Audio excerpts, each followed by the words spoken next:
Welcome back to the Herbalist Hour. Today I'm joined by Derek Haynes, aka the Crazy Botanist, aka the Chocolate Botanist, aka Plant Daddy. Welcome to the show, Derek. I am all of it. Thank you so much for having me, Mason. I am so excited to be here for the HerbRally peeps. Welcome to the Herbalist Hour. This is where community gather, merging the power of people and flowers, the sweet and the bitter to the salty, the sour. Umami, it's time for the Herbalist Hour. We are rallying for the herbs, and if you didn't see this live, shame on you, because I am a whole vibe live. And for the fact that you missed me, you had your chance to interact with a black botanist. How many of you can say that? How many of you can say you know a botanist, much less a black one? And you missed out? Sad. So y'all just need to go ahead in the comments and tell Mason to get me back. And we'll see if he gives y'all grace for it. Oh, believe me, Derek, I already have some ideas of different herbalist hours we could maybe co-lead and do, like have you like do some sort of co-host situation. You bring some of your community on and just kind of introduce the HerbRally community to you and your pals. So yeah, I'm excited for all that we have in store, especially for today. I've got some really good questions for you. And yeah, so first of all, I'd like to know, what was a young Derek Haynes like? Were you always into plants? Yes, plants have been a part of the tapestry of my life forever. So plants have always been a fascination for me. So growing back up in New Bern, growing up back in the 90s, where everything was sepia and, you know, there were all types of Tamagotchis dying left and right, I loved the cane grasses, the dandelions, the pampas grasses, other herbaceous perennials, which names I can't remember. There was one I thought it was like a V-shaped kind of floret, and I thought it made like dragonflies and grasshoppers, because I always see the dragonflies on the plant. So you're the first person hearing that story, but the plants have just literally been a part of me. Plants, fermentation, fungi. That has been an ever-present part of my life. So when I finally understood, and this is again from like 4 or 5 till now, but in high school, junior year, when I finally understood like what a plant biologist does and how I love science and how these two things can mesh, you couldn't tell me anything. So that was my passion, and it still is. You brought up pampas grass, and I remember when I was younger as well, I was very drawn to it. And it also kind of reminds me when I was younger, I really appreciated, do you know euphorbia? The euphorbias? Yes. Yeah, for whatever reason, they're not like medicinal herbs or anything like that, but I vividly remember when I was younger, I was very drawn to the pampas grass and the euphorbias. So how did you go from a enthusiastic young kiddo to now the crazy botanist? What was that path like? Once you spend about $50,000 in the college system of the United States and you get into debt, they don't tell you how you don't make enough money as a botanist to really cover that debt quickly, unless you're growing a lot of weed. You just really go that way. So I used to be on part of a nonprofit, and while dealing with some of the people on that nonprofit who would be like, "Hey, Derek, this thing that you're doing isn't going to work. This thing that you are saying will happen isn't it." And I knew it would be true. And they would later have to, like, you know, apologize or just kind of recant whatever they said. I would, in frustration, say, "Well, I'm just a crazy botanist. I don't know what I'm talking about." So from there, a friend was like, "You need to like brand this. You need to make that your zhuzh."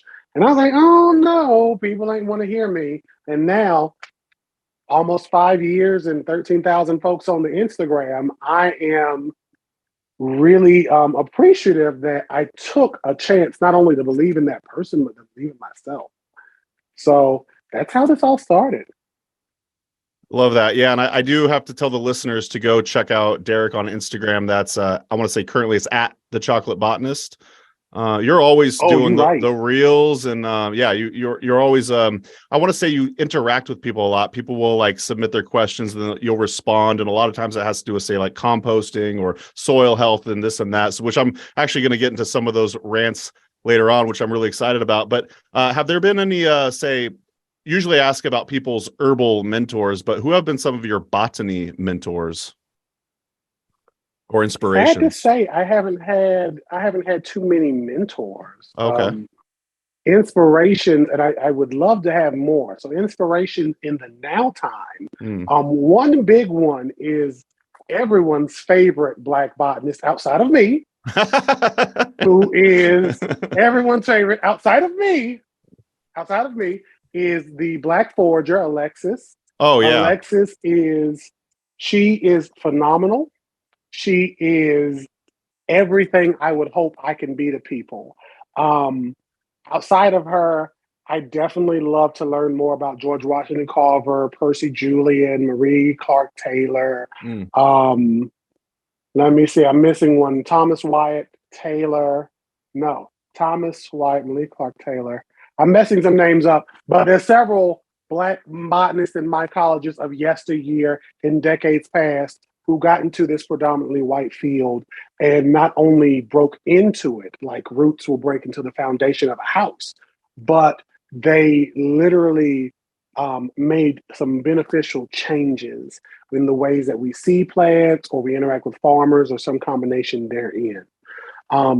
Other inspirations have been, and people, I guess, lights, I could say, that supported me at North Carolina State have been Dr. Jillian DeGiselle, my advisor formerly, Dr. Chad Jordan, Dr. Dayuzi, Dr. Carol Saravitz. This is a long list. Dr. Carol Saravitz. Take your time. And Janet Shirtless. And most importantly, the one Black woman I can say that was botanical and educational there, I've never had a class with her, Dr. Terry Long, who we met a couple of times, but if she sees me in the street, she treats me as if I am close friends. And being in a predominantly white institution and a mostly white field, it was nice to be able to find somebody who saw me and remembered me, and so I wouldn't feel invisible anymore. So that is a pretty much wrap-up shell of botany and a thing. Scientific shows in general, Magic School Bus, Bill Nye, Beekman's Lab. A lot of people don't mention Beekman, but those TV shows and other educational shows of the 90s are kind of my zhuzh and my vibe. They're kind of where I go on. Oh, Bill Nye, you're taking me back. I loved the music videos that they used to do at the end of the episodes. I forgot about those. Yeah. You can still watch some of those old ones on YouTube, but yeah, I love that. And speaking of Black Forager, did you see that she was on, I want to say, Jimmy Kimmel? She's been on Jimmy Kimmel. She has had, I can't remember the name of the TV show that she was a part of, where she did like a Family Feud, Steve Harvey thing. Yeah. Like, she is a superstar, and I love how she is inspiring all people, but specifically Black folk, into getting in touch with their botanical roots. I love it. Well, we got to get the Crazy Botanist on Jimmy Kimmel next, but we'll petition for that. But so speaking of like Black culture, I don't know if this is actually a Black culture thing or not, but I want to say is your most recent Instagram post, and you kind of had this poll going, and I had no idea what you meant, and I don't know, I think a lot of your audience didn't know. I was wondering if you could teach us, what does "don't leave your hair outside" mean? Oh, you better be asking me about something I ain't made yet on Instagram. How about it? So here's a thing, right? In Black culture, and especially in the South, in different cultures in general, I should say, there are different habits, belief systems, rituals that we have that come from somebody's culture of yesteryear, right? So don't drop forks or silverware because you're going to bring in, invite company. Don't split the pole. That's one thing, if you ask certain Black folk about, especially in the South, and I'm an Eastern North Carolinian, if you split the pole, there are some people who will be upset with you, which means if me and you are walking and there is a fire hydrant, a pole, a light, something tall that can separate us, and you walk on the other side of that, that's bad luck. And now you done ruined some people's day. I got a sister right now who will literally either snatch me, she's a small woman, she'll snatch me and pull me back, or she'll just stop and then she'll come on the other side. But with the hair situation, it's a couple of different things. So there are some people in the Louisiana area who will be like, birds will take it and make a nest, and that'll make give you headaches, which is something that I haven't really heard.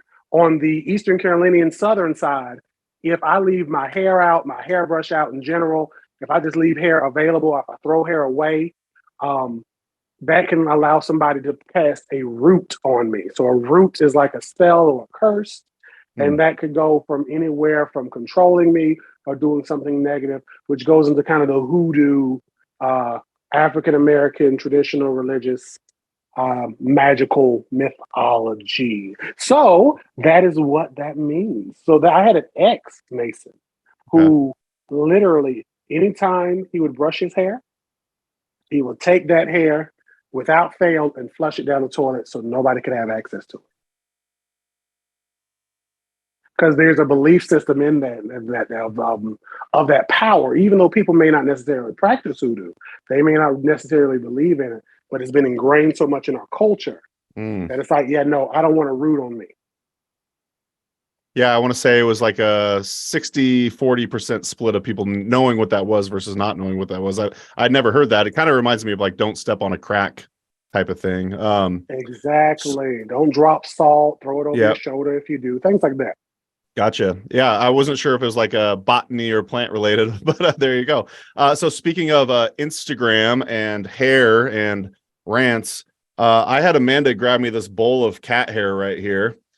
This is from our beautiful cat, calico cat Luna, and I know that there's been some debate as far as composting with hair or pet hair, and I was just wondering if you could expound upon composting with hair.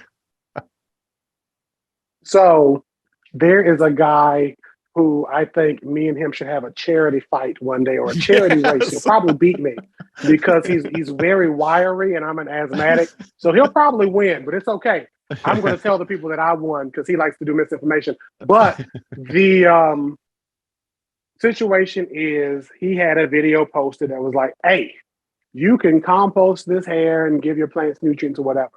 I can say to begin, I have composted my own hair when I've been shaving, or if any of my locks fall out, I can't put them back in because I'll reattach them like wherever they are.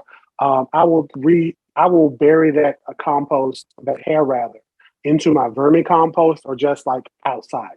Even when I used to live with a woman, former roommate, she had a dog that shedded enough hair every day to make another him. Very big dog, a lot of hair shedded. I would vacuum up that hair and dirt from the carpet and just, again, use that in pots, and it'll eventually break down over time.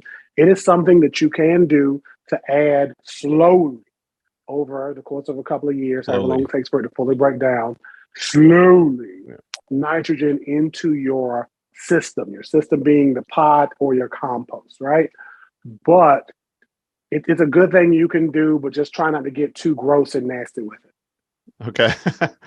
Yeah, I think Amanda had other plans for it. I think she saw some other Instagram video about people using it to create like bird nests and whatnot. And I saw that and I was like, oh, I have to ask Derek about composting hair and whatnot. I say do it. A bird nest, I'd be worried about the smell of the cat hair scaring the birds away, which is something where I'm a little on the fence, because I know like maybe the birds will be able to perceive the smell and maybe you'll be able to rinse it off or something, but I'm not too sure. But I say, give it a try and tell me how it works out. All right. Well, it's time for the selfish part of the show. I'm not sure if you know, Derek, but we just moved to Wisconsin. We moved to a 0.1 acre yard. So it's a pretty small yard. Amanda just ripped up half the backyard, the lawn, I should say, and then the full front yard lawn. And she started planting some seeds. We've got calendula, chamomile, borage, sunflowers, and we've got all sorts of plants going. And they seem to be sprouting and stuff like that. But I'm just kind of curious if you have any tips or tricks for either new gardens and new gardeners and or small yards. It's kind of a big question there, but what would you recommend to us if you're giving your friends some advice on what they should do with like their small yard that they're just getting going with their new herb garden? Well, y'all are my friends, so this will be a real good conversation. So the first thing I would tell people is, because we're here in these United States, you have access to cooperative extension, right? And cooperative extension is basically a generally free resource that you have in every county, in every state, that will allow you to get a lot of different botanical, pathology, fungal, let's just say that, mycological, any viral test, like a lot of different things related to what you as a plant person would go through. So the first thing I would say, if you haven't done so already, would be to go and get a soil test done. Now, different counties, different states will have different timelines and regulations on how they do their soil test. So here in Durham, because I know somebody in, because I got a person in, I don't know about y'all, but I got a person in, I can get my soil test done at any given time. But generally, you would either have to be within the growing seasons in North Carolina, pretty much spring until fall, or really just before winter, or so some counties, it's every other year, right? But you can basically get that done. It's pretty simple. You take some soil from different places in your yard, you put it in this box, fill it up to the line, tell them where it came from. You could do the front yard and the backyard, and then they'll give you a result that will, or a series of results that will tell you what's the NPK values in your yard, if you're trying to grow certain vegetation, certain produce, what you need to do, and all of that jazz. That's part one. Part two is, since you have a small yard, I would suggest looking into the square foot gardening method, which comes from Mel Bartholomew. And he was an engineer that basically was like, you know what? Plants, because engineering is boring and it's stupid, and he didn't make an Iron Man suit. I'm paraphrasing here. I'm really making up in my own mind why he said what he said, because I read through the book, but I can't remember it right now. But nonetheless, he said, I don't have an Iron Man suit. There's no Avengers. So what I need to do is get into plants, because that's where the true heroes are. And I am like Wakanda, the Black Panther, right? So with that being said, he said, what he found out is, instead of doing the typical rows or typical setup in that way, you take your bed, your area, you break it up into square feet, each with a square foot block. And in that square foot block, depending on what you're growing, you could grow like 1 tomato or 9 beets or 2 sunflowers, depending on what species.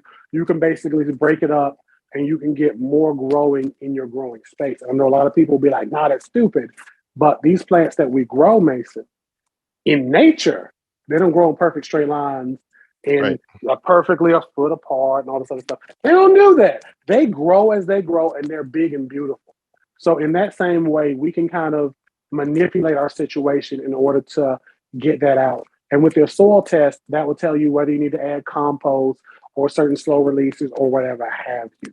That is what I would say. And then finalmente, I would just say have fun with it. Grow the things that you love and enjoy.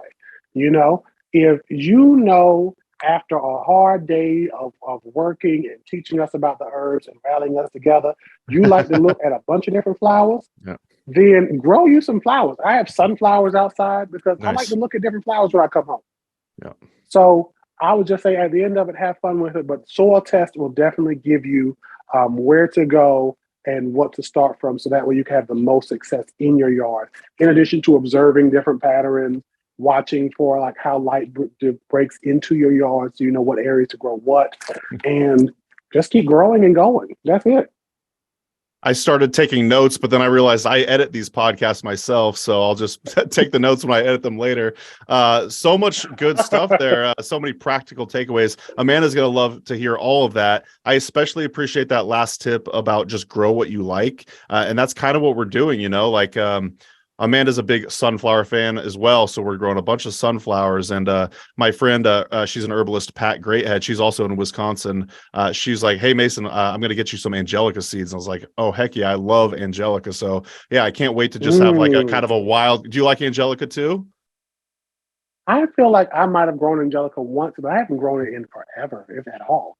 Okay, yeah, we grew it in Oregon. Yeah, it's just big and tall and beautiful Apiaceae plant family. Absolutely adore that plant. So kind of shifting gears from, say, your plants in your yard to your plants in your house. Amanda and I, we were living in an RV for a little bit, and what happened was we were hoping to take 1 or 2 houseplants with us on the road, and we had to give away all the rest. And we had a bunch of houseplants. They now live with my friend Nick and I think the tea shop and Eugene. So we're just now starting to get plants again in our new home here in Wisconsin. And I'm just kind of curious. I want to say you delve into the world of houseplants as well. Do you have any just overall tips or tricks to maintain the health of your houseplants as well? So the houseplant is pretty much a similar concept. So when I am growing either indoor or outdoor, I have to see what the environment is doing. So that way I can have the most success, because especially when we get into the world of houseplants, there's some outdoor plants that are rare, some heirloom seeds that are very rare that we can get and grow. But with those heirloom like carrots or tomatoes, you save your seeds. You've made one investment that you don't really have to pay for ever again. If you're growing very niche weed, anybody's cannabis, you again can save those seeds after some time, and you've not have to keep buying seed. Unlike these house plants, where when I buy a $200 or $1,000 plant, I'm not going to get seeds, if any. And if I do, I may not have time or chance to really take care of it. So the thing I'll say is observe your space. So the first thing I generally tell people is, with my windows, I'll use the compass on my phone and point it at the window so I can know what direction it's facing. Because if I have a western or southern facing window, I now have good light to be able to put in a lot of my aeroids. Aeroids being your colocaceas, your alocasias, plants that you can still do outside in some areas. I think you can still do them out there where you are. Your philodendrons, your monasteras, your pothoses, your peace lilies, which I hate, and your arthuriums, which I also hate, and syngoniums. I think those are also aeroids. Typical plants a lot of us have. You can, looks like you're taking notes again. You can do so you can put them in, again, take your compass app. All of us have cell phones, right? And you can point and find out western or southern. If it's eastern or northern, then you got some other stuff to do. The next thing is, I say, well, what is my own care level? And that comes with just taking care of plants over time and being self-aware. Derek has had to change his plant mindset, because what I typically used to do, and I would kill a lot of plants, Mason, is I would water these plants a lot, or I would look at them and be like, look at you, you're so cute. You need some water. And a lot of these babies in here didn't need all of that. And I lost a lot of plants that I either bought or people gave me. So that's part two. Part three is, when any plant you get in, look it up and figure out what it is and how you can take care of it. Monasteras, snake plants, whatever. You can go to social media and talk to people like me, other plant influencers who can give you some good direction.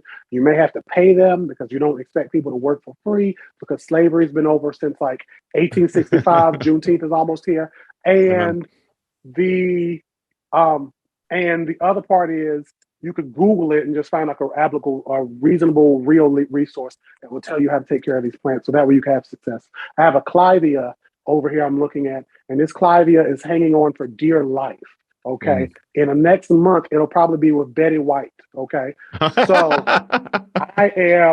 it's probably going to be up there, because that's where the other clivia that was behind me is, up there with Aretha Franklin and Tina Turner. So with that being said, when you even kill a plant, right, don't be discouraged or dismayed. I am a whole botanist, and I kill plants.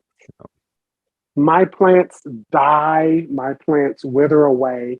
And sometimes it's because I had some issue. Sometimes it's because there was a bug or disease present I didn't even notice.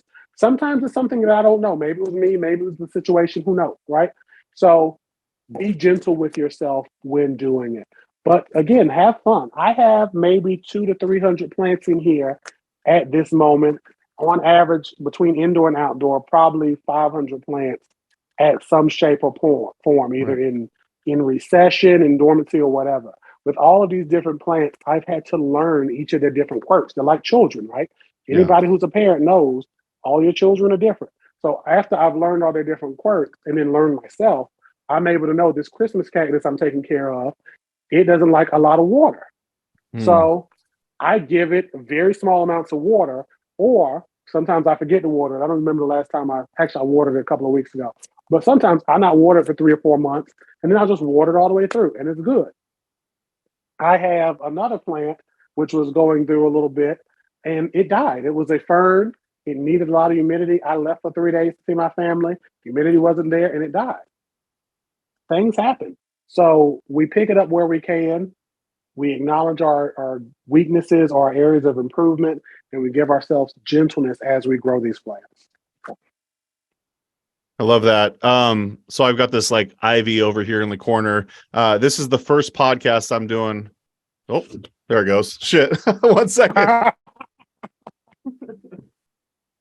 And see, the sad thing is, party people, we'll see if he edits this out. Derek knocked over a bunch of stuff too. It's all about grace. I love this. That is beautiful, though. 1 second. Take your time. He probably can't hear me, party people. I love that, though. And is there flowers on his shirt? I can't zoom in. So I'm going to leave that in. I'm going to leave that part in. So what I was saying was I'm recording from my podcast studio in the basement closet for the first time ever. In order to improve the audio, I noticed that a lot of the podcasts I've had like echoes because I'm in the dining room and I'm like, oh, I'm going to put up this blankets and padding and like stuff on the walls. And I wanted to bring some greenery in too. So this normally lives on like the front porch area. But I was like, oh yeah, I want a little house plant here. So it does not live in the closet in the basement primarily, but yeah, it's lovely to have house plants, and it's unfortunate that I just heard it. But according to Derek, I don't have to judge myself. You know what I mean? Or if we just do the best we can, and I'm excited to be a plant daddy to many house plants again. I really miss it. It really adds a lot of vibe to the house overall. So did you have anything else you wanted to say about house plants or the fumble that I just made there? No, you're good. Okay, cool. Oh, I talked while you were gone. Okay, when you good. re-edit this, you're going to see. But I knocking over plants. If you don't knock over plants, you're not a plant parent. That's right. It's just like bumping your kid's head on the wall. I've bumped so many children's head on the walls. I might as well be their daddies. We're also noticing a couple of the cats are really enjoying biting the leaves, and we're trying to remedy that.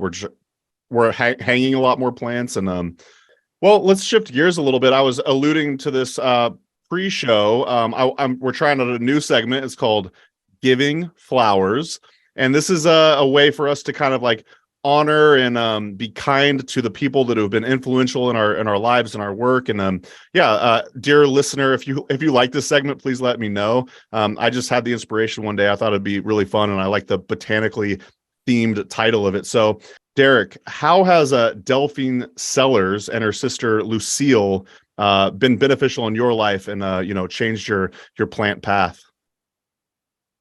Let me tell you this. When I first met that Delphine and Lucille, it's more than my plant path, but my life. Amen. And I'm going to be real transparent here because I think I've told this story, but might not have. So you might be getting a first scoop, Mason. Sweet. Here we go. Breaking news. So several years ago, God, I'm old. I wanted to be a part of somebody's nonprofit, and I wanted to get into that sector and expand my skill set. I had a friend who was like, Derek, I know this woman. These two women, they are phenomenal. They're from Little Washington. Those of you that North Carolinians, you know what I'm talking about, near Chocolate in New Bern. And she was like, they just are the business, they the truth, da, da, da, da, da. I said, I'm going to meet them one day. And the day we ended up setting up was my birthday. Several years ago, maybe 2013, 2012 was my birthday, July 11th. My mom was in town with my brother. I brought them with me to North Durham. I lived in the Raleigh area.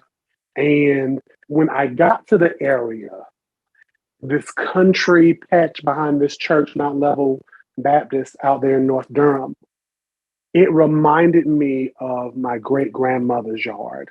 Mm. And, growing up in New Bern, the country, you kind of see, some areas that have been gentrified, some areas that have been kind of turned around and reclaimed by the city, some areas that have been basically, updated, quote unquote, to become city. But there's still some areas like of New Bern and again of Durham that still have that old vibe, that old country road, that old and bunch of house with a bunch of land up there. You pass a couple of neighbors, but somebody's got the big lot, stuff like that, right? So, and my great grandmother's land was like that. It still is like that, even in its depreciated state. We had lost my grandmother some years prior. And while my mom was still trying to be at peace with it, she still had some grief she was working through. When we got out there, I noticed, because, we all know our parents, I noticed you're having some trouble here. Because I already see, this reminds me of my great-grandmother's yard. An area that you were at, you have some grief with that still. And she's like, no, I'm fine. And I'm like, okay, I know you're lying, but because I'm trying to get out here and meet these people, I'm not going to, and I'm trying to make a scene because I don't know Delphine and Lucille yet. I'm like, let's just see what happens. We get out there, Mason, and me and Delphine and Lucille, we meet. I kind of shake hands. I'm like, what? They feel like family to me. Let's hug. The land is beautiful. The community garden they were a part of. And my mom is walking behind me, and I can hear her sniffling. She's crying now because she's like, oh, this is so beautiful. And I can see the vision of what y'all are doing. And she's breaking down because this reminds, again, of her grandmother, my great-grandmother. I try to go to her. Lucille, short woman, I'm 6'2", for those that don't know me in real life. So everybody is short to me. Okay. Lucille stands in front of me. She's like, no. You walk with Delphine. I'll handle Mama. I don't know this woman from a can of paint. But something in my spirit said, she's going to be okay with her. I said, okay. I walked away. Me and Delphine talked. She showed me the garden. Delphine is so articulate. Delphine is that woman. She is Black girl magic before the term ever existed. She is Black excellence. And by the time I got done, and she was like, and she kind of asked, like, is your mom okay? Like, is this just and I told her, she's like, well, we're going to keep you in prayer. We understand. We know people in New Bern. There we go. I'm real famous today because I keep getting all these phone calls. We know people in New Bern. Nobody wanted to call me all day, and they never want to call until I'm on the Zoom or live. We know these people in New Bern. Yeah. I said, it's okay. I talked to Delphine for maybe 20, 30 minutes. My brother, I think, was with me. By the time we had got done talking, my mom, if you just came in right after that, you wouldn't have known she had a whole breakdown. Lucille basically resolved it. She's like, I gave her my number. Here's some preserves. You call me. We prayed, and it's going to be okay. I said, all right then. And ever since then, these two women have been my family. If they need me, they know at any time I'll be there. And if I'm going through and I call them broken, they will lift me back up. Outside of them teaching me grant writing, outside of me watching them work to build at least 2 community gardens, because we ended up starting another nonprofit called Urban Community Agronomics. Outside of me watching them fight for land, right? And fight to show that Black folks can do it. They have been beautiful people to me. So I give them flowers of roses, of chrysanthemums, of sunflowers, and I already said mums, of asters, other asters, because they deserve it. When people not only gift you plants, I got 2 plants right here. Delphine gave me cuttings of, right? I have garlics that she's given me. These people give you plants, and that's something easy to do, but to give you peace, to give you a family, to give you that respite, that is something deeper. And I love all these plants in here, but that is something deeper. So to Delphine and Lucille, I know Mason is going to tag the UCAN people in this on the Instagram and on the YouTube. But to you two, I honor you as Black women, as Black excellence. I thank y'all and love y'all. And I give you flowers. Oh, I got like the biggest thing of goosebumps. I really love that segment. So I'm so glad that we're doing this. And it's interesting, Derek. Like, when I was asking you if you wanted to do this segment, I was like, is it okay that I choose for you? And I feel like I made the right choice. But moving forward, do you think it's better to give the person the opportunity to choose, or should I like kind of do it how I did it with you, where I just kind of suggest somebody just for my own feedback? See, that was easy. Yeah. That was easy because I know them too. Yeah. Like, again, we are family. I will call them. They will call me. If you need something last minute, I may be a little frustrated, but I'm there. And they are there with me, right? Yeah. So it's something where if you already know the people have a relationship, and I think that's really where this segment comes in. To have a relationship, guys, in this plant community is ever more priceless, because I can have these plants with me, and this goes into ethnobotany. I know, and I'm agreeing with you doing this, but if I have a relationship with somebody, not only can I give you flowers, but when I have these plants with me and I'm their age, in my 60s, turning to my 70s, and they've gone on to the upper room with Jesus in them, I can be able to tell my people, whoever's around me, I can remember when I showed Mason these plants however many years ago, all 30 years ago, and Delphine did this and she showed me this, and now the memories come and the relationship comes and everything is tightened.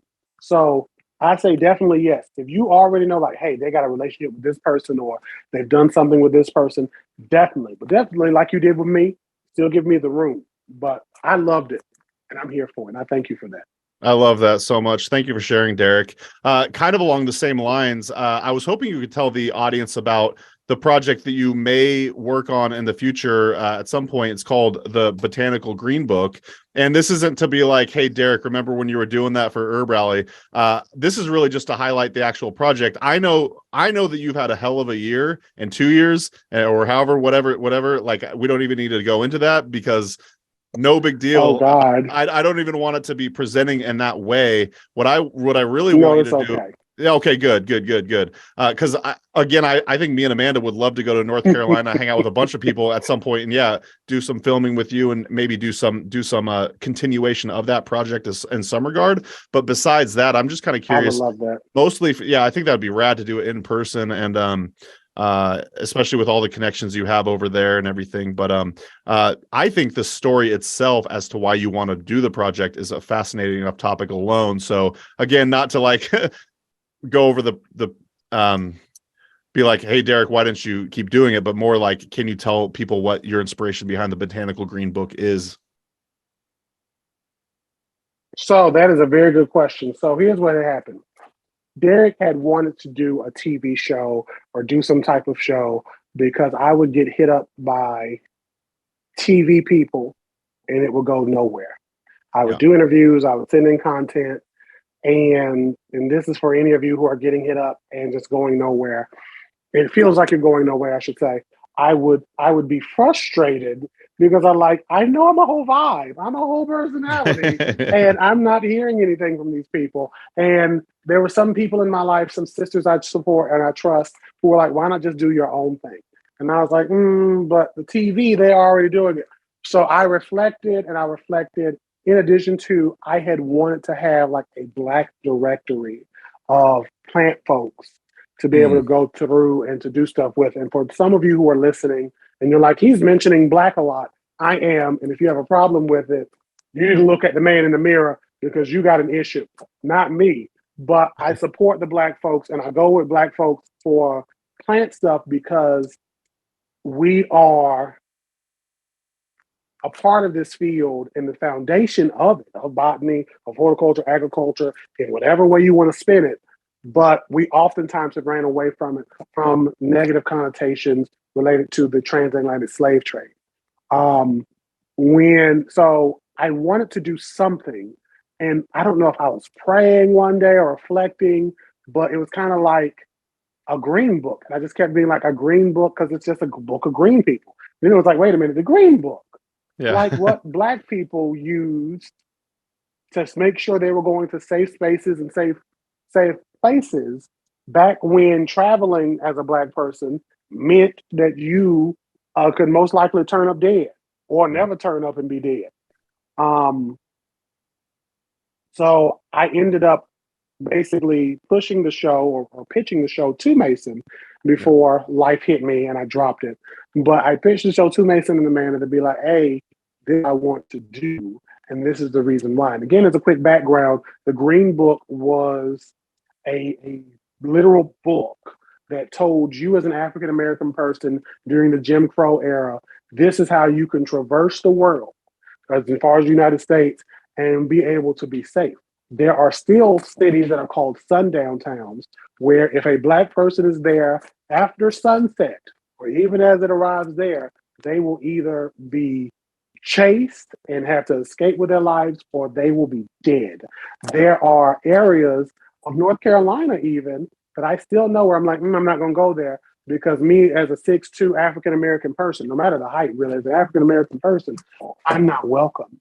So having that book gave Black folks the liberty to travel without as many worries as they would have. And I want y'all to really think about that.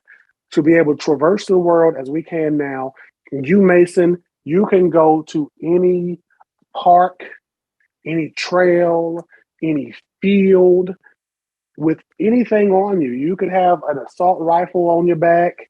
You can have on a racist memorabilia or homophobic memorabilia, or just be dressed regular like you are now, like a real swagger with it, right? You can be dressed up and you can do anything and you won't have many problems.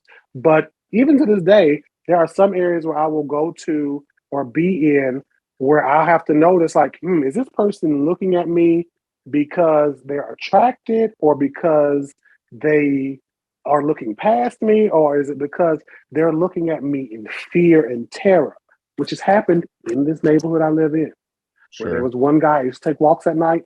There was one guy who I would see, a white gentleman, and I would see him at night. We would both be walking. We would have the same walk schedule. And most people, I just, hey, what you doing? I'm playing on my phone. I'm listening to music. I'm on live. I'm doing something.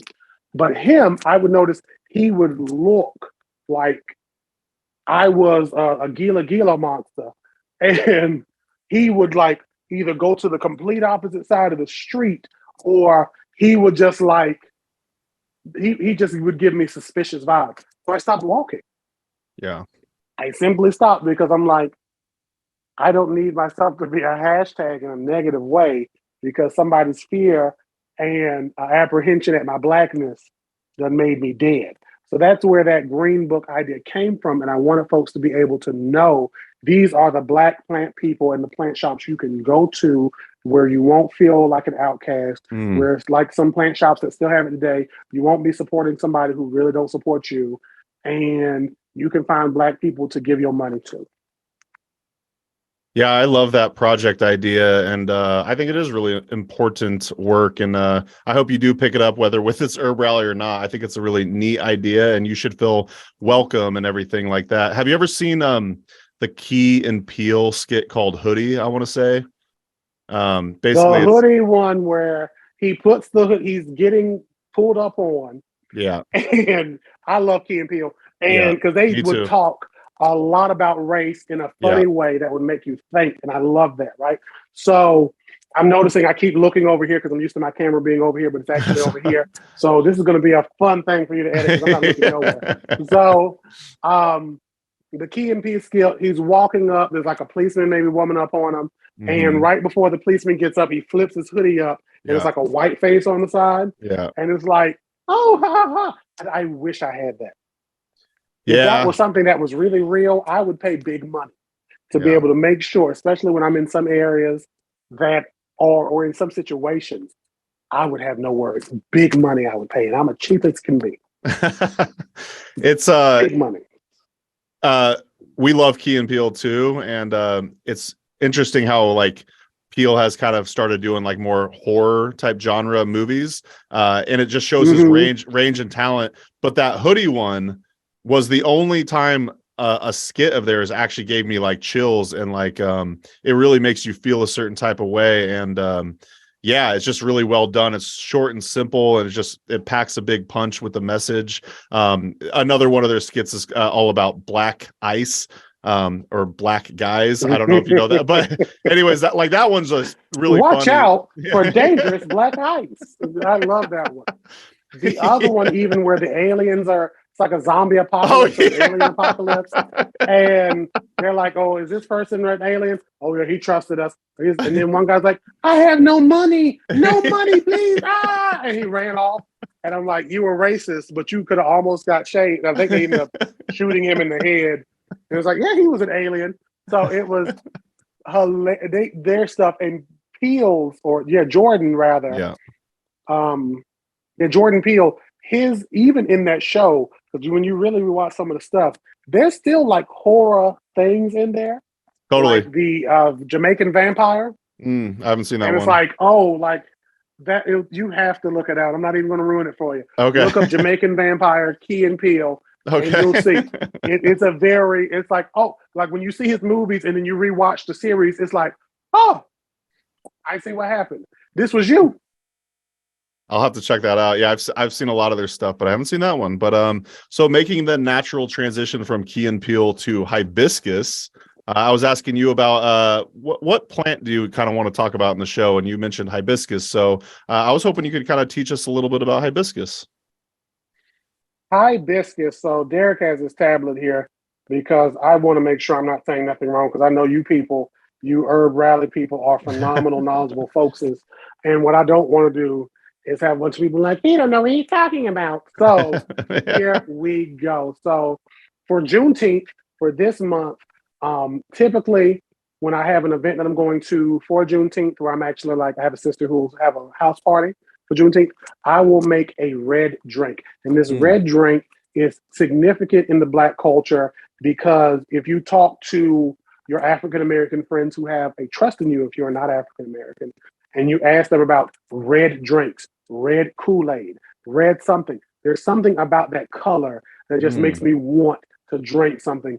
And even right now, I have like red stuff over here, strawberry syrups and vinegars that are bright red. And I'm like, oh, you look so delicious. And it's ingrained in me from that culture. So the color red and those red drinks were seen by the African cultures of yesteryear to be a celebratory thing, right? This was a drink that we would have to celebrate or commemorate something big. And one of those drinks would typically involve cola nut and roselle, which would make your drink red. Roselle is also known as sorrel if you are in the Bahamian or the Caribbean persuasion, if you're in that arena. And as roselle is known as hibiscus sab Darifa. I practiced it right before I said it. I got up here so I wouldn't stutter, but I knew it would happen. Sabdarifa. And just a side note, if you're ever trying to pronounce some of these Latin names, these specific epithets, and you're struggling, as somebody once told me, most of the people that made these names are dead, so they can't do anything to you if you say the Latin wrong. So, and again, this was a plant native to Africa, is a plant native to Africa, specifically West Africa, and it's found in India and all types of other places. A lot of different cultures use it, from Asia to Australia. But again, for the African peoples, they use different parts of the plants, like the leaves, in order to make different stews and soups, and the flowers without the calyx, the green part around it, to make drinks. Okay.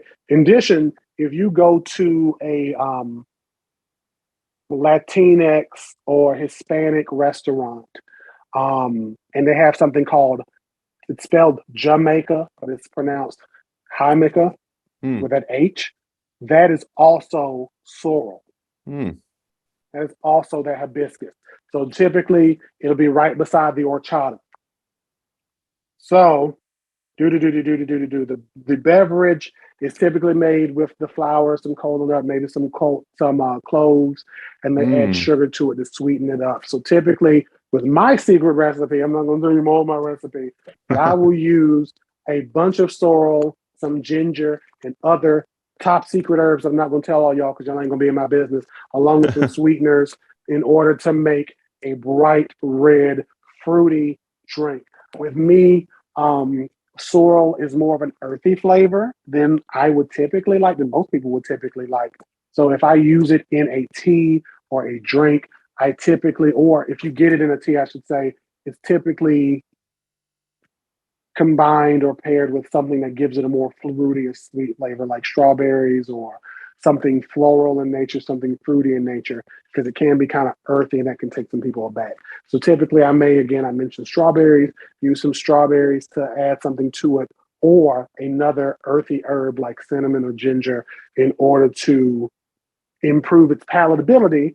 Because while I don't mind drinking something earthy, a lot of the folks I make drinks for get real upset when I do that.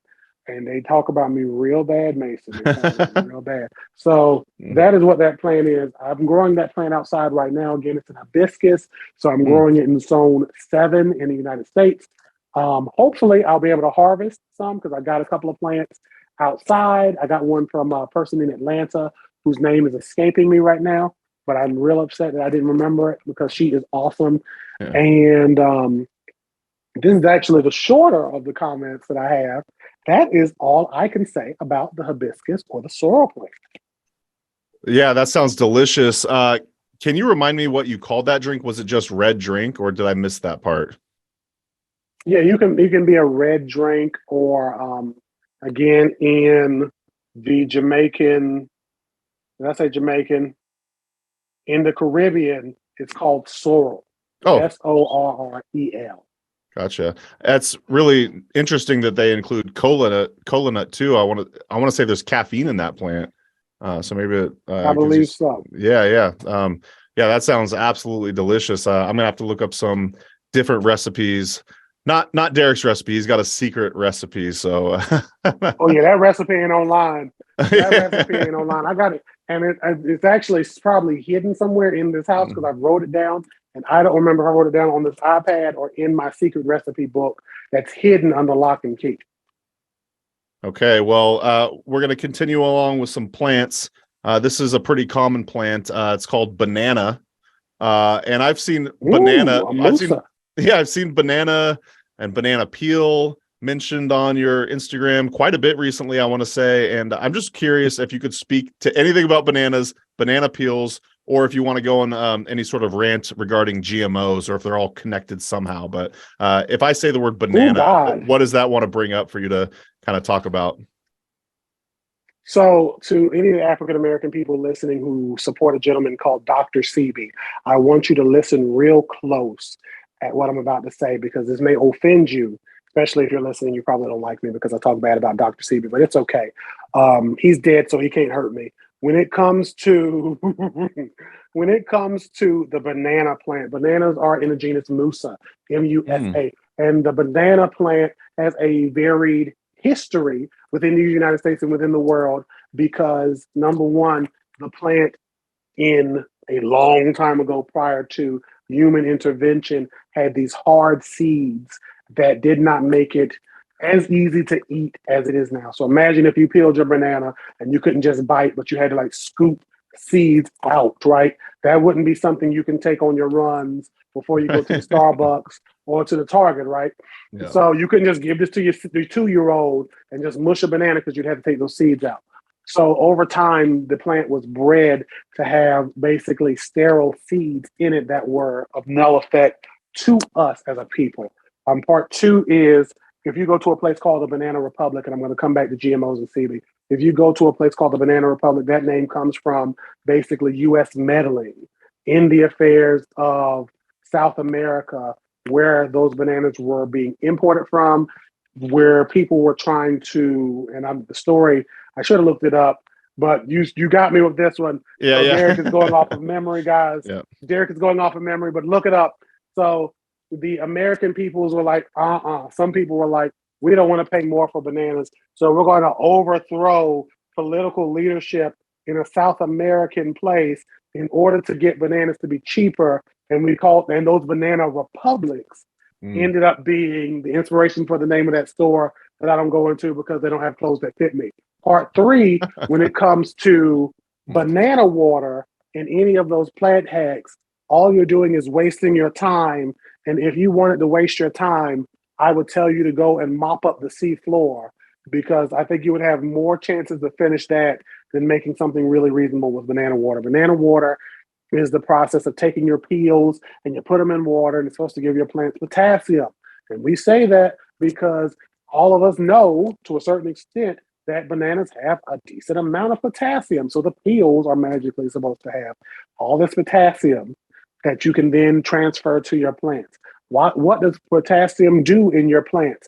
I ask you this because I'm a whole botanist and I cannot remember what that specific nutrient does offhand. But some of you will say, I need to add potassium to my plant, and you have no clue what it does. But somebody told you did, so you go and do it, and then your plant ends up getting a disease, or it does nothing, and you're like, it's working, but it had no effect or a negative effect, and then you're embarrassed and you don't say nothing about it. And then the final thing, so the thing I'll say about that is, if you're going to get banana peels, compost them. Get a bokashi bin, BOKASHI bin, or bokashi grain. And you can do a compost indoors or get you some earthworms, vermicompost, and do that in order to make a compost tea that will then give you your plants what you need. Because you're just making a soupy mess that could potentially give your plants or make your soil, your system have a disease that could potentially kill your plants. You can, again, potentially do nothing. So you've just wasted time of your life doing nothing. And then the final thing with GMOs. GMOs, what can I say about them? Genetically modified organisms. A lot of people will say that certain bananas are GMOs or things that are seedless are GMO, but they never eat a seeded banana that actually has a seed you can grow something with. I know a person that I value dearly, very sweet soul, looks for seeded watermelon, but never and seeded grapes, but you never look for seeded bananas that you have to spit the seeds out with. Why is that? Why do you not look for those things, but you want these other things? Because you're learning from somebody who doesn't know what the ham sandwich they are talking about. And when you take from somebody who knows nothing, they've now put nothingness into you. And I don't want you to have nothingness in you because you deserve better than that. So when it comes to genetically modified organisms, they are a part of our food supply, but it's not one. There's only 12 crops that are a part of GMOs, and of those 12 crops, they are, and I looked this up a while back, they are crops that are GMO. And of those 12 crops, a lot of them typically go to animal feed. So let me see here. I used to be able to have a list. 2013 GMO canola made. Canola is a plant where you can get canola oil. It's also known as rapeseed. You can get 95% of that was GMO. Sugar beets from the GMOs, 99% of all sugar beets harvested. So corn is generally GMO, soybeans, cotton, potato, papaya, summer squash, canola, alfalfa, apple, sugar beets, and pink pineapple. Nothing about that says any of the other things that we will consider GMOs. So remember, GMOs are typically plants that have been modified with a gene from another unrelated species. So the BT corn that produces Bacillus thuringiensis was modified to be able to have that organism in it. So that way it would be already ready. Or the corns and soybeans that are Roundup ready, right? So you have genes from either a bacteria or a mold or fungus that was able to basically survive in Roundup. They took those genes out and put it into different vegetable species. So that way you could spray Roundup on everything else and not kill your plants. GMOs are typically not harmful unless you get like a strawberry that has genes from a fish or salmon, and you are allergic to fish or salmon. And now you have those genes in that could potentially, not always, but potentially cause you a problem. Or to the environment. If those genes that are Roundup ready are taken out by a thrip or a fungus and then magically can find their way, which is possible, into the genome of like dandelion, for example, Torexum officinale, or any of those species, we now have a problem because the weeds that we don't want in our landscapes, which are trying to grow and survive like everything else, can now be GMO ready. But GMOs are not bad. And if you don't like GMOs and you're like, Dr. Sebi told me not to eat them, but he told you to eat sweet potatoes, he is a dead liar, because GMOs, sweet potatoes, have been in existence since 8,000 years ago, where it happened naturally in nature, where genes from different organisms got into the sweet potatoes naturally. So any sweet potato that you will eat, for the most part, 99.9%, I want to say even 100% of them, are all genetically modified. Boom, rant over. I'm so glad I asked. Okay. Thank you, Derek. I love it. Well, do you maybe have like 15 more minutes or 10 more minutes or so? I got all the time you need. Sweet. Yeah, there's just a couple more like let's get to know Derek type of questions. So what's a hobby that you have outside of the realm of plants? Like just some random hobby of yours. What do you like to do? I love painting. I love painting and drawing. I don't do it as often as I used to. And I have some paintings like over here in the corner that I did. This one I Nice. didn't do, but the rest of these I did. And I typically do like abstracts, or I draw like random beasts and stuff.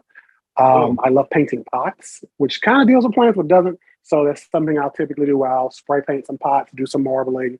Yeah.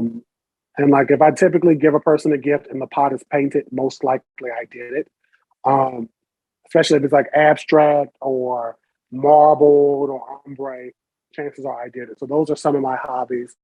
I love playing video games. I used to be like a big PlayStation gamer. Yeah. I didn't do like competitions and stuff. I wasn't on that level, but I could definitely beat some people in Tekken with some Eddie Gordo or Voldo in the Soul Calibur series, if you know what I'm saying. Time Splitters was my joint. Need for Speed and Rumble Racing. I loved all those games. And I watch a lot of TV and YouTube. So I typically will binge some shows. I'm watching The Orville right now and catching up on that. And Do you recommend Queen Charlotte, I just finished. I recommend it because it's funny in like it's a satire kind of parody of really both of like the Star Trek and Star Wars, not Star Trek and the other show. Oh my God. There was Captain Kirk and Captain Picard. I don't remember the name of these shows, but those were Star Trek, yeah. Both of them were Star Trek? Yeah, Captain Kirk was the first one. Captain Picard was Next Generation Star Trek. Beautiful. So it's like those shows and that Stargate. It's a very intriguing, cerebral show, and it's funny. So I do enjoy that. I just finished The Flash, which was a good run. I loved how they ended the series. Some stuff was still stupid, but I enjoyed how they ended the series and how they wrapped up some loose ends like we hoped they would. So I love watching stuff like that in comedies. Those are pretty much my hobbies. Yeah. Cool. Do you still go on, I want to say before when I would talk to you, you'd go on like lots of walks. Do you still do lots of walks? So I haven't done a lot of walking in a while, mainly because I've just been lazy. And then, especially when it gets cold, there's just real reasons. For sure. So walking around the neighborhood, I told you about the guy who was like, ugh, anytime I'd walk by. So that put a damper on it. I feel like he moved because I haven't seen him in a while, but I also stopped walking outside, so I'm not sure. But every so often I'll be like, you know what, let me just go and take a walk in the woods. And I need to do that more. So next week I'm actually going on a walk with a friend, and I need to just set up monthly times to go on trails and walks with her just to enjoy life and nature. So yeah. I love it. Let's do a random question from the Let's Get Deep Friends edition deck. I don't know what it's going to be, and let's see what happens here. What was your favorite food growing up? Oh God, I love so much food. One food I can really say. You and I are so alike in so many ways. I love so much food because my family are just good cooks, and there's certain things that I wanted from each of my family members. One thing that my grandmother used to cook a lot of, that she hasn't made in a very long time for me. She used to cook neck bone and dumplings. And with the neck bones, it come like collards, and the dumplings weren't like the thin kind of like puff pastry dumplings, but they were big white dumplings. And I need to get that recipe from her. I love the potato salad. I loved pizza growing up. My great aunt, God rest her soul, she would cook breakfast for me, and she would just make it in a certain way that sometimes I try to replicate. So there were different foods I enjoyed from different family members of mine, and some that I still do right now. So the rules of the game is I got to answer two, and it's funny. I think of like pizza comes to mind, but then like I remember like if I had a choice between like say going to the movies or the arcade or like an all-you-can-eat restaurant, I'd choose like the all-you-can-eat restaurant by far. Like I've always loved food too. Like that was like my favorite treat to do. Just all this different random foods and stuff like that. So yeah, I totally feel you on that. But I love it. Yeah, well, it's kind of the last question before we learn more about where to find out more about you and everything. But what keeps you learning and growing? Usually I say what keeps you learning and growing in herbalism, but what keeps you learning and growing in the field of botany? Why do you do what you do? I keep trying to learn and grow because I believe that all of us are eternally, as long as we're on the earth, trying to gain some understanding or something, right? So whether it's somebody on social media saying something that I believe is BS and me being like, oh, well, they're right, or me knowing it's BS and then trying to figure out the exacts of like what to say and how to say, or some forager again like Alexis, somebody will show me something and I'll be like, oh, this is cool. And I think it just comes from a inner place of me that is fascinated with learning and trying to discover more about the world. When it comes to what keeps me learning, I'll typically go through the social medias and see what people are talking about. When I post those questions and people ask me different things, there's sometimes where people will tell me stuff that I didn't know, like, you know, the birds putting the the hair into the nest and it gives you headaches. That's a cultural thing that is, again, more centralized to Louisiana in them that I haven't heard when it comes. So I'll try to take all that stuff and make it a part of me and be like, wow, like this is so cool. And lastly, I'll sometimes just go to YouTube and I'll watch like a SciShow or Botany is a crime. Botany doesn't pay. Oh, I know that something channel. Like that. There's one of the yes. I know exactly what you're talking about. I'll watch some of these YouTubers and I'll be like, let me learn about this or let me learn about that. Or I'll go to a seminar at the University of the North Carolina Botanical Gardens and I'll be like, oh, you're teaching me about like the cultural uses of these plants with Native American peoples. So it's sometimes where I'm like, you know what, I need to learn something new. Or I'll use like AI, like ChatGPT to be like, teach me about this or tell me about that. And I'll verify that it's not just making up stuff. And I'm like, wow, like that's cool. So it just depends. Yeah, you've got a big curiosity, it sounds like. Yes. The learning never ends. Yeah, I love that. Yes. It's life should never be boring, you know, like I want to say my social media tag or my saying or what my quote is, stay curious. It's definitely you should never be bored. There's always something new to learn and everything. Do you have any projects or anything upcoming that you'd like to promote to the HerbRally audience, or just your Instagram page? Sure. Yeah. I'll promote all of it. Please do. I love shameless plugs. I love maybe your t-shirts or oh yes, this is not my t-shirt. This is a t-shirt though from Noor Plant Club. So if you want to get that shirt, do it quick. But the big thing that I will say is Derek is going to be doing classes in the near future. So if you're not part of my newsletter, I need to put that link in my bio. Hopefully between myself, my administrative assistant, and my website designer, which is all me, I will hopefully get that done very soon. The manager, which is also me, is also going to fire all three of those guys one day. But I can't because I've known them my whole life. So when it comes to all those things, I'm going to have classes soon. Nice. And links up on my bio where you can, again, sign up to be part of my newsletter so you can hear more about what I do and how I do it. And I'm going to be, for those of you who've been a part of it and you're like, I never see anything, you'll hopefully be seeing more messages soon because I'm trying to do now monthly newsletters.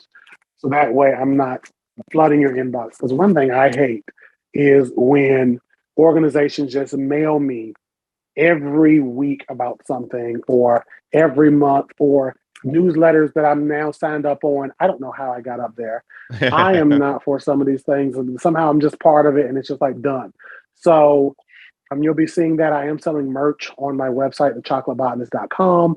And if you go to that and look at my store, you'll be able to see my shirts that are for sale, the slides for Black Girl Plantic, which is like a frame on Black Girl Magic, and my stickers, which are just my logo, which is my face. You'll be able to see that, and more stuff will be coming soon because I have other ideas that I'll be designing and putting up there. So that is that. And then finally, Mente, I will have a class going very soon for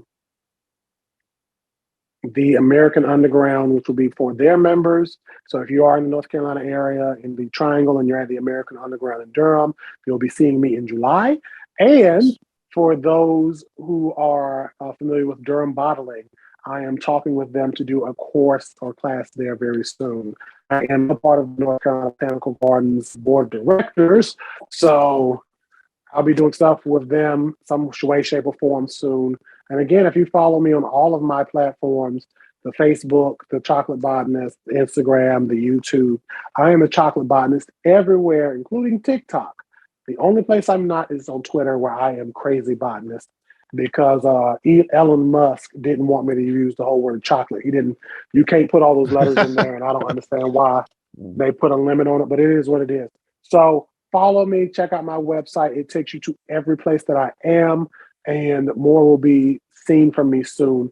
See my content, ask me questions in my DM, and if you want me to come and speak at your organization, please let me know, and I'll send you my media kit. Thank you. Actually, I don't know if you have time to explain. I've always been kind of curious why you went from the Crazy to the Chocolate Botanist. Are you? That's a very good question. Yeah. So I've always been curious. Here's what had happened, right? So we told the story earlier. A friend said it, go for it, boom, boom, boom. I started being like, hey, single chocolate botanist here, single man chocolate skin here. I'm a whole chocolate botanist. And I would do that in some of the lives. I would be on some of the podcasts. I'd be on to be like, if you know somebody who doesn't look too bad on the eyes and they need a chocolate botanist in their life, you send them my way, because Derek is here for the play. And I had another friend. Both of these people are like marketing, graphic people. Another friend who was like, Derek, I know you're attached to the name of Chocolate Botanist. This is actually Soul Sister Plants. I'll put her name out there. Lucretia, she was like, you need to take this name and really do it, because the Chocolate Botanist, like you're seeing the reaction, but you're not really seeing the reaction you get over the Crazy Botanist. And I was like, I don't know. I'm not a big fan of a lot of change. I can sometimes be very adaptive, but some things I really attach to, I'm very slow to change on. So I was like, I don't know. I really love this name, and I already have everything there. I got the domain. Yeah. So what am I going to do? And she's like, I'm just saying, like, you do whatever you want to, because you've grown and everything. But that's just my 2 cents. I just figured I would tell you, da-da-da-da-da. So I said, I thank you, because she is such a great woman and a great plant Instagrammer and a great plant person in general to have in your corner. So I said, all right, let me see. And I prayed and reflected on it. And I was like, you know what? I just kind of took it for a test trial. I was like, Chocolate Botanist. I'm a whole Chocolate Botanist. And people loved it. And especially, you see how you laughing right now. I like especially the white folks, Mason. They all get tickled when I say Chocolate Botanist. And I would notice, like, and then the thing is, people would ask, well, what is chocolate? And I'm like, my skin. Yeah. I'm the chocolate. And now they are like, oh, and they get so tickled. And I'm like, you know what? Guilty. His name is really doing it. Because you got tickled. Yeah. It works, because it brings joy. It brings some laughter. And now it makes you curious as to, okay, well, let's learn more about this guy and who he is. So I did a rebrand, as you saw. Yeah.